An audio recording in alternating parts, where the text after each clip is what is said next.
The Temple football team goes down to the wire in a rare midweek game. And the field hockey team is feeling like a playoff contender. Owl Sports Update starts now.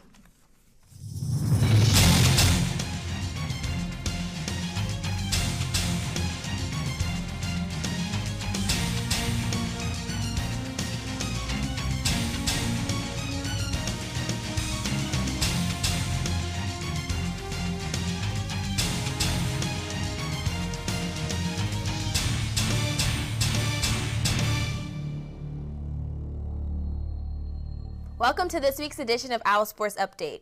Alongside Sean Gallagher, I'm Jessica Gray. As the regular season draws to a close, the field hockey team has its eye on a very improbable postseason run. Plus, we sit down with women's basketball coach Tanya Cardoza. We say goodbye to the Philadelphia Phillies of 2009. But first up, Ben Roethlisberger's alma mater came to the Link last night as the Owls look to extend their winning streak to 7. The last time a Temple football team won 7 straight, it was back in 1973. But this game also had other interesting storylines. Temple came into the game with the nation's second leading rusher in Bernard Pierce, and a new quarterback. Chester Stewart made his first start of the season behind center, replacing Vaughn Charlton. The Owls take the field looking to improve their 6-2 record against Miami of Ohio. Freshman running back Bernard Pierce got the ball early and often as he takes this 1-yard plunge to the Owls, 7-0. How's this for a confident coach? At the doorstep, Golden gives up a sure 3 spot for a surprise 6. His fake field goal gives the Owls a 14-3 lead, and then the Owls call to Pierce's number again on this 7-yard plunge, giving Temple a commanding 21-3 lead.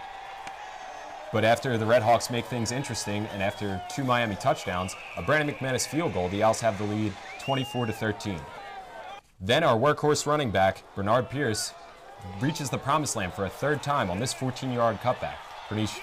Pierce using great vision to find the opening, putting the Owls up 31-13 in the 3rd. Game over, right?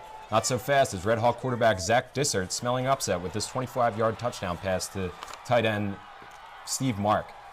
And then this 14-yard touchdown pass to Armand Robinson really silenced the Owl fans.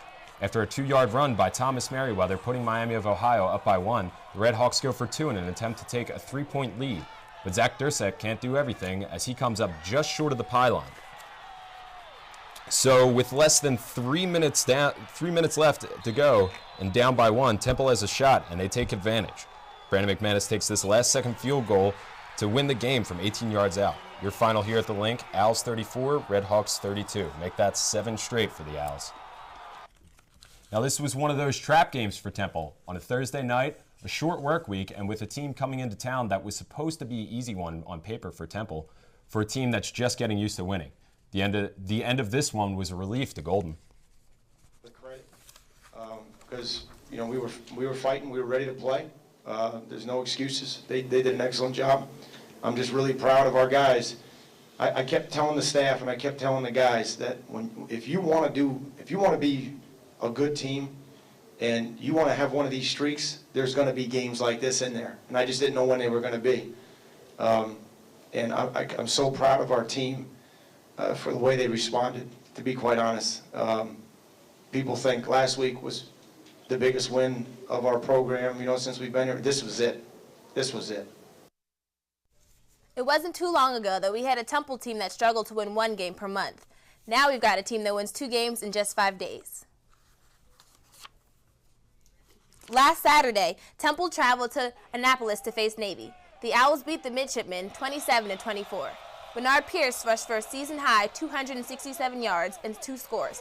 He averaged about 10 yards per carry. Everything was working for the Owls. Even the special teams is firing on all cylinders. Temple's James Nixon takes a 100-yard kickoff to the house. It was perhaps the Owls' most impressive win of the season because Navy came into the game matching Temple's record of 6-2. Temple's win snapped Navy's 5-game win streak. With this 7-game win streak, Temple is heading into very uncharted territory. The team is officially bowl eligible for the first time since 1990. ESPN.com in its bowl prediction list has the Owls going to the International Bowl in Toronto on January 2nd, 2010. This week marks the 3rd time this season that freshman running back Bernard Pierce is the MAC Offensive Player of the Week. This is a guy who didn't play much in the first 2 games of the season, but he still ranked 2nd in the nation in rushing yards at more than 1,200.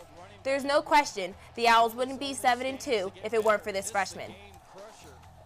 Football isn't the only sport at Temple surprising its fans this fall. If you remember back to September, the field hockey team was running on a 6-game losing streak. But even after this skid, the Owls were still alive for a postseason berth. All they needed was a win at home against Richmond on the final day of the regular season. Only problem here, Richmond was undefeated in conference play. And it was senior day at Giese Field, and 6 seniors were honored in what could have been their last college game. We pick it up late in the first half when Bridget Settles deflects Kristen Wanner's shot to give the Owls a commanding 3-1 lead. But Richmond answers with a goal 10 minutes into the second half when Sarah Blythe Wood fires a shot to bring the Spiders within 1.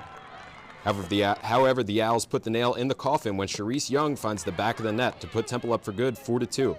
Prior to this game, Richmond had only given up 1 conference goal all season long, but Temple puts up 4, clinching their 7th straight trip to the A10 tournament. So here's the matchups. In the first round of the tournament, number 3 Temple will travel 300 miles north to play a team that's located only 7 miles down the road. It's the Owls and Hawks. Number 4 and tournament host UMass will take on top-seeded Richmond. The tournament starts on Friday. The men's soccer team is finding a bad time to slump. Just 1 week ago, the Owls were looking real good for a postseason berth in the A10 tournament. But much of that optimism has been erased thanks to a 3-game winless streak, which has dropped them from 6th place into a tie for 7th. The problem here, only the top 6 getting to the postseason tournament. The tough loss came last Friday to LaSalle 1-0.